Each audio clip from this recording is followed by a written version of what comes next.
Hello, welcome back to our channel education platform by कना app. कैसे हैं आप सभी? आई होप आप सभी अच्छे होंगे। हम पढ़ रहे थे metal and non metal chapter, जो कि क्लास 10 चैप्टर है। ठीक है, ये चैप्टर नंबर 3 है, केमिस्ट्री का पार्ट है, आपको पता ही होगा। तो हमने स्टार्ट कर दिया था और इसका फर्स्ट पार्ट हमने कर लिया है।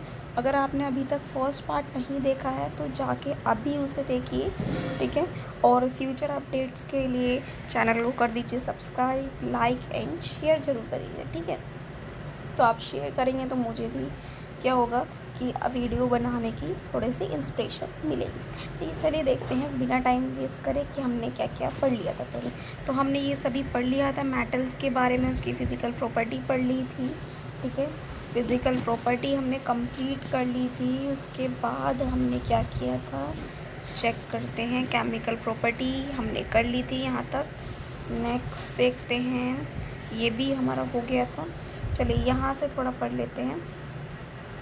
ओके, चलिए स्टार्ट करते हैं। देखिए हमारा ये पॉइंट दिया है, sodium and potassium react so vigorously that they catch fire if kept in open, so they are kept immersed in kerosene. तो हमारे जो सोडियम और पोटेशियम होते हैं, ये दो ऐसे एलिमेंट हैं जिन्हें हम क्या करते हैं, केरोसिन में रखा जाता है। क्यों रखा जाता है? क्योंकि अगर ये ओपनली रखे हों तो क्या हो सकता है, फायर को कैच कर सकते हैं। इस वजह से हम इन्हें क्या करते हैं, केरोसिन में इमर्स करके रखते हैं।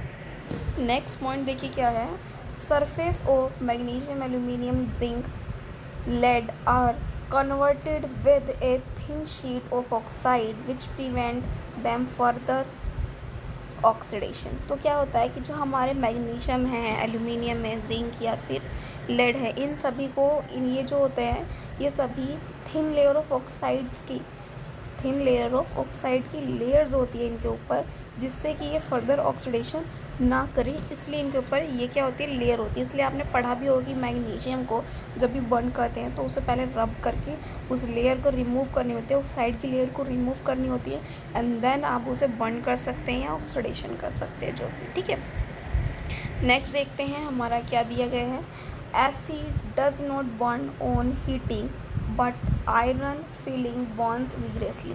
तो देखिए जो आयरन होता है हमारा, वो आप जब हीट करते हैं तो वो बर्न नहीं होता है, लेकिन आयरन फीलिंग हो, मतलब छोटे छोटे इस तरीके से आयरन फीलिंग पार्टिकल्स हों तो वो बर्न हो जाते हैं, ठीक है।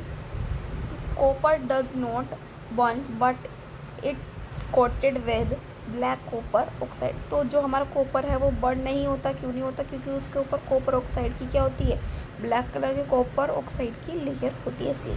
अब देखें, गोल्ड और सिल्वर जो हमारे होते हैं, ठीक है, do not react with oxygen. ये ऑक्सीजन के साथ रिएक्ट नहीं करते। क्यों नहीं करते हैं रिएक्ट? क्योंकि ये ऑक्सीडेशन कर सकते हैं, बट इन केस अगर इन्हें क्या मिले, वाटर का अमाउंट मिले तो, ठीक है। आपने देखा होगा धीरे धीरे क्या होता है, आपने देखा होगा कि धीरे धीरे जो आपके गोल्ड या सिल्वर होते हैं, धीरे धीरे उनका कलर जो है डाउन होते रहता है। वो इस वजह से होता है कि वो ऑक्सीडेशन कर लेते हैं, ठीक है। क्योंकि वो पानी के कांटेक्ट में आते हैं तो वो क्या हो जाता है, उनमें ऑक्सीडेशन हो जाता है, और इस वजह से क्या होती है, उनकी शाइन भी कम होने लगती है, ठीक है। चलिए आगे देखते हैं, आगे क्या है हमारा, एम्फोट्रिक ऑक्साइड क्या होते हैं। एम्फोट्रिक ऑक्साइड देख लेते हैं, metal oxide which react with both acid as well as base. तो ऐसे मेटल ऑक्साइड जो एसिड प्लस बेस दोनों के साथ रिएक्ट होते हैं, ठीक है, to produce salt and water are called amphoteric oxide. उन्हें ही हम क्या कहते हैं, एम्फोट्रिक ऑक्साइड कहते हैं। मतलब ऐसे मेटल ऑक्साइड जो क्या करते हैं, एसिड और किसके साथ, एसिड और बेस दोनों के साथ रिएक्ट करते हैं और क्या बनाते हैं हमारे, ठीक है, एसिड और बेस दोनों के साथ रिएक्ट करते हैं और क्या बनाते हैं, हमारे सोल्ट प्लस वाटर फॉर्म करते हैं, ठीक है। ये दो चीज़ें ये बनाते हैं। अगर कोई भी मेटल ऑक्साइड एसिड और बेस दोनों के साथ अगर रिएक्ट होते हैं तो वो क्या बनाते हैं, सोल्ट एंड वाटर बनाते हैं। और इसी टाइप के रिएक्शंस को क्या बोलते हैं हम, एम्फोट्रिक ऑक्साइड बोलते हैं। एग्जांपल्स देख लेते हैं, थोड़े से एग्जांपल्स भी, ठीक है। फर्स्ट है हमारा एल्यूमिनियम ऑक्साइड को हमने एसिड के साथ रिएक्ट किया जो कि HCl है, ठीक है। तो हमारा क्या बना, एल्यूमिनियम क्लोराइड जो कि हमारा सोल्ट है प्लस वाटर, ठीक है।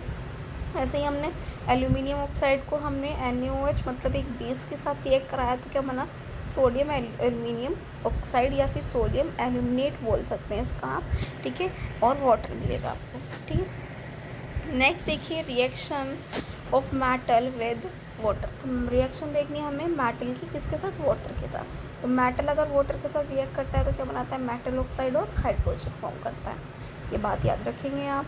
ऐसे ही अगर मेटल ऑक्साइड हमारा वाटर के साथ रिएक्ट करेगा तो मेटल हाइड्रोजन ऑक्साइड भी बना सकता है या हाइड्रो ऑक्साइड भी बना सकता है, ठीक है। तो ये दो रिएक्शंस आप याद रखेंगे, ये केमिकल रिएक्शंस हमारी चल रही है, ओके। चलिए नेक्स्ट देख लेते हैं। ये हमारी टेबल दी हुई है, तो इसको आपको थोड़ा सा देखना है कि कौन सी चीज़ें किस चीज़ के साथ रिएक्ट हो सकती हैं, क्या होता है। अब देखिए ये जो है हमारी टेबल है वो है क्या है, रिएक्शन विद मेटल। तो मैं जूम करके फर्स्ट बताती हूँ, ठीक है।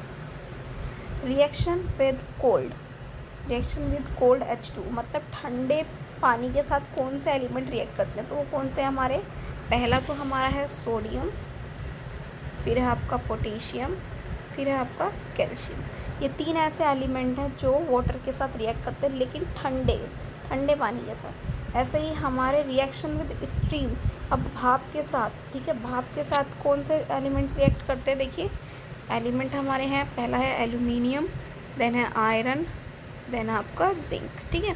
ये तीन एलिमेंट आपके रिएक्ट करते हैं। नेक्स्ट देख लेते हैं रिएक्शन विथ हॉट वाटर, मतलब गर्म पानी के साथ कौन कौन रिएक्ट करते हैं, ठीक है।